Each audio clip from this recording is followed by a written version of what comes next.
Welcome to the Still Caring podcast, presented by Stillwater Medical. Here, community is at the heart of healthcare. Through honest conversations and shared experiences, we explore what it means to care for our health and each other. Because better health takes a village, and you're part of ours.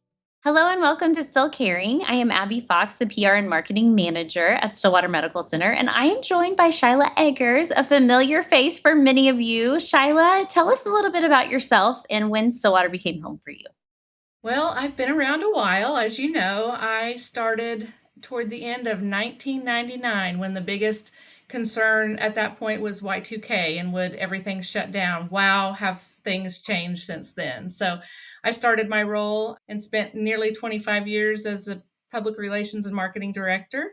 And then I'm so grateful, Abby, for you for coming in and joining our team so I could step back and take care of not only being a grandma to two, now almost three grandsons, but also to take care of some health things that I've wanted to take care of for quite some time. So it's been a real pleasure to get to continue to work here with such a great team. Yes. Well, and it's been such a pleasure to learn from you, Shyla, because you've been here for so long. I was brand new to healthcare. And so thank you for all that you've done to make this a smooth transition for both of us. Yeah. Well, we're here today to talk about your personal life and not just your life at work. Tell us a little bit more about your sleep apnea journey. It actually began well over 10 years ago. You know, a lot of couples have that same argument where you're snoring, well, you're snoring. Well, both of us were like, we probably should check this out. So we had sleep studies done back then. And of course, both of us came back with sleep apnea.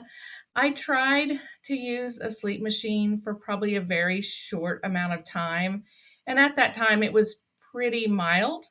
And so after talking to my doctor and a couple of other people, they're like, well, if you just don't sleep on your back, because they were talking about how your muscles in your neck area and your palate start to break down over time. Well, I was still relatively young. I was still in my mid 40s at that point in time. So I wasn't ready to commit. And so I just kind of worked through it. And then over the last few years, I just noticed that I was tired all the time. It was a struggle.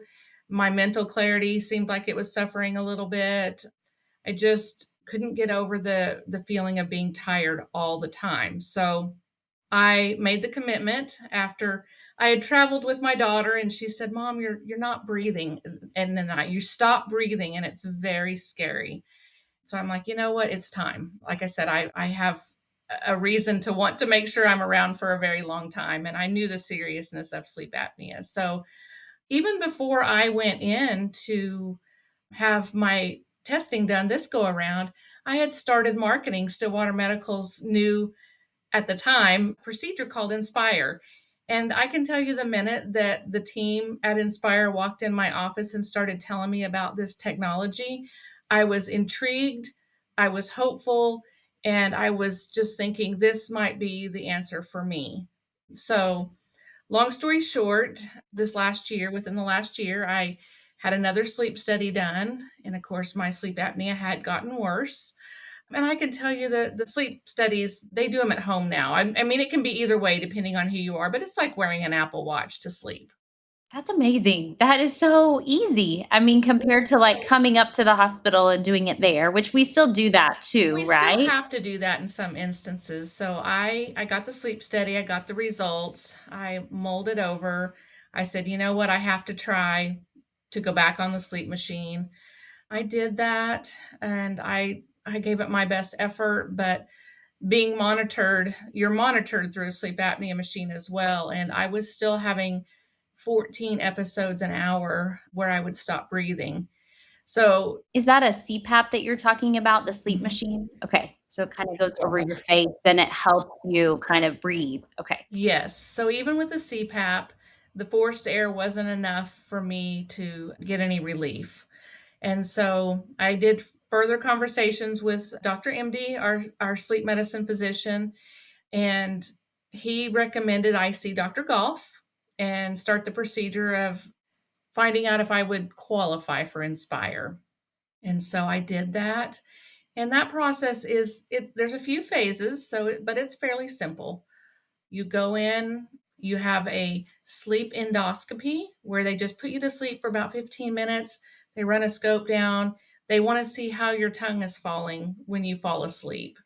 And of course, like I said earlier, with the muscle breakdown and everything that goes on with that, your tongue is just falling back in there and it's blocking your airway. It's called obstructive sleep apnea. You'll hear it a lot of different terms, but came right out of it. He said, "You're a great candidate. Let's get this on the books." And 2 months ago today, I looked at the exact date. I had my Inspire implanted. So that started my journey. That's amazing. So what has that been like after getting that? So you had surgery essentially and they placed it. And then what does it look like in the days and weeks following that? There's two incisions. There's one on my neck, which is almost invisible now. Most people don't even notice it, and one of just in the upper chest. And so it's like just a small little flat device under the skin, and they run some wires into your chest area and up into the back of your throat. There's a fancy name for that muscle, but it basically is the muscle that controls your tongue movement. So the first 4 weeks was just me healing from surgery. The implant was not turned on just yet. The device that's implanted, all of that has to heal. And then that is activated at the 4 week period or somewhere around in there. And so at that point in time, I went back in and it was an activation process that is done with the experts from Inspire. They come in and do that. Okay. So is there a remote or something like that that turns it on? I know that I've seen pictures and I'm like, that seems weird. I call it my garage door opener because that's exactly what it looks like. And so when you go in and have that appointment, they set the device to your settings, to whatever's best for you. They do a little test mode where they do the stimulation. And just to go back a little bit, what this does is it stimulates that nerve every time you breathe to make sure that your tongue stays out of the way so that you can keep that airway open. So when you're being activated, you do a little test. Like I think of some people have had a TENS unit, so where you see how much you can tolerate, if that makes sense, a little twinge. So they set that and then they back it off just a little bit to get you started. And you start right away that night. You put a setting in as to like how long does it take you to fall asleep. Ideally, they'd like you to like be close to asleep when it starts activating at night. But I've been awake many, many times and it's not a big deal at all. You turn it on and you have that delay. I have a 45-minute delay and then it kicks in and starts doing its process. And then they set it for you based on how many hours you are trying to sleep every night. So if that's 6 or 7 or 8, they will program it accordingly. I downloaded an app on my phone. I can see how I'm doing and how my usage is. And there are a lot of resources on your phone if you have questions and just would like to be able to explain better to your friends and family what you're up to, what's going on. So far, I would say after about 2 weeks in, I did still have quite a bit of residual pain in my ear and my neck, but they have gone in there to get everything in its place. They have intricately placed where it needs to be, and that makes you sore a little bit. And I would say that even 8 weeks later, I'm still just every once in a while have a little bit of ear pain. Nothing I'm complaining about. It has not kept me from doing anything. It's just been a little annoying, but it is every single day getting less and less and I'm sleeping so good now, and I was it's gonna that was my amazing. next question. Is like, how's it going? Like, was it like immediate or it takes a while since they're slowly I turning it up? feel like the first time I really got up and went, "This is working," was 2 weeks after it was activated. But I think I mentioned that they set a range, so every week you go up for several weeks. I think it's 4 or 5 weeks, and then you're gonna go back and see the sleep physician again. And then there's one more part of the process after that I will do, and I will do an in-lab sleep study because at that point they want to make sure that my ranges are good, that I'm not having any episodes or I'm having significantly less episodes during the night. So, yes, the initial study was at home. It was like an Apple Watch. It was super easy. but I will go in and have all of the probes and all of the processes that they would do in an in lab. And it's just one of the little things you have to jump through to get it working the way it needs to be working and to benefit from that. Yeah. And that's just kind of an assurance that, hey, it's doing what we think it should be doing and it's the right fit Yes. for you. Yes. And I Absolutely. can tell you, there's no doubt in my mind that that has already happened for me. It's just a lot easier to get out of bed in the morning. It's a lot easier to focus. There's just so many things. And I know, I mean, we work together every day and you know how my journey's been and it's been difficult. And I just can't emphasize enough that if this is something that you're suffering from, there is an option. And I know, just because I've been around for so long, that having sleep apnea and undiagnosed sleep apnea leads to many, many other health conditions, heart disease, stroke. There's a lot of things that can go wrong if you continue to go undiagnosed or untreated with sleep apnea. And sometimes we discredit how much sleep contributes to our overall health. I think that's a common thing here that, rest is so important. Absolutely. Yes. And quality Yes. rest. Yeah. And I chase 2-year-olds around on the weekends, and I'm having another grandson soon, so I needed to be at my best. So is Rick sold on this? Your husband, is he wanting to do this too? Yes, yeah. Yeah. So far, he seems like, well, I'm glad this is working for you, and I keep thinking maybe it's time for you to do this as well. We have a couple trips coming up, so maybe after that I'll talk him into that, a little at a time. But we do travel quite a bit, so carrying around literally a little what I call a garage door opener. It's a little remote control that turns it on and off versus traveling with a CPAP machine and, trying to wear that every night. And don't get me wrong, for those people that a CPAP works, it's a game changer and we want them to wear it. And if it's working for them, great.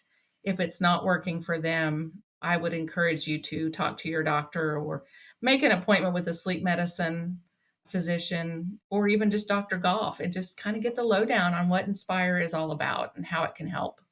Well, and that's what's been really great about working here is knowing that like you just don't have to accept certain things as like, oh, well, this just happens when you age. There's a lot of intervention that can be done. And so that's really hopeful to hear your Yeah, story and what is possible for sure. it is. And I just have to add in there that again, I've been promoting hospital service lines and new providers and technology for many, many years. And I'm still amazed and grateful every day that our team takes the steps that they need to take to get this technology into place and the training.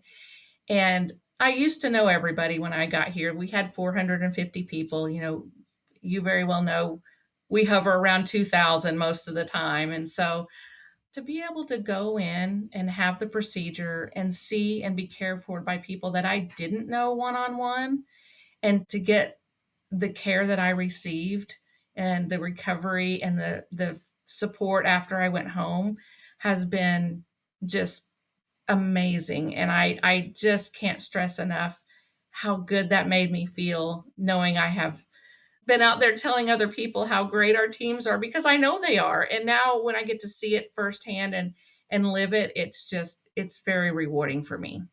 Is there anything that surprised you throughout the process or When I really had decided that this is what I wanted to do was actually last June. Last June, we had an event to talk about Inspire, a big community event. We had a huge crowd. So I know there's a lot of people suffering that need help.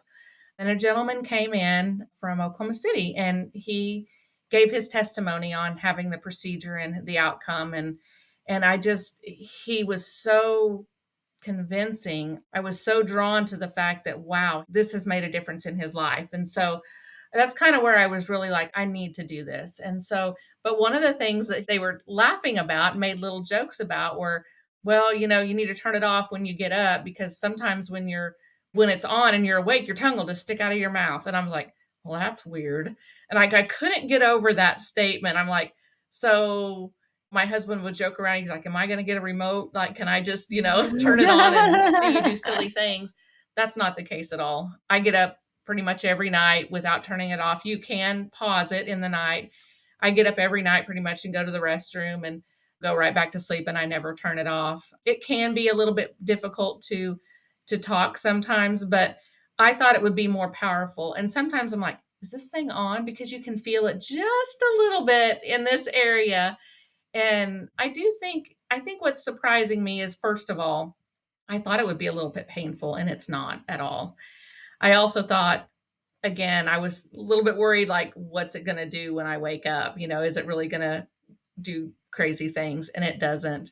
And I do think there's some sort of muscle memory involved, because what I notice is when I go to sleep, if I am still awake and it has come on, I feel it immediately. But in the morning, when it's still on, I don't feel it anymore. And it just makes me think there must be some sort of muscle memory that it gets used to. And it's just a lot more comfortable and unnoticeable.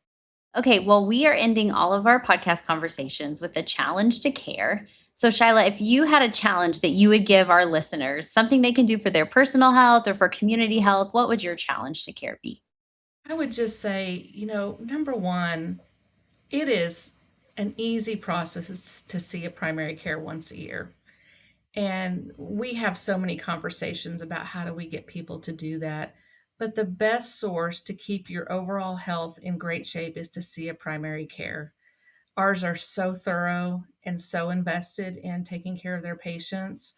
And shout out to Dr. Hill, who's been with me for a while. He has always just managed my care in such detail. And I would encourage people to do that. I also would encourage you that if you know something isn't right, if you feel something and you just know it's not right, get it checked out, because early detection of anything, whether it's a cancer or a sleep apnea or a colon issue, is the key to everything.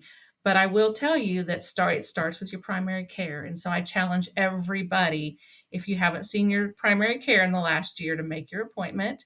If you don't have a primary care, find one today, because most insurances pay 100% for that once a year visit to your primary care. So that would be my challenge.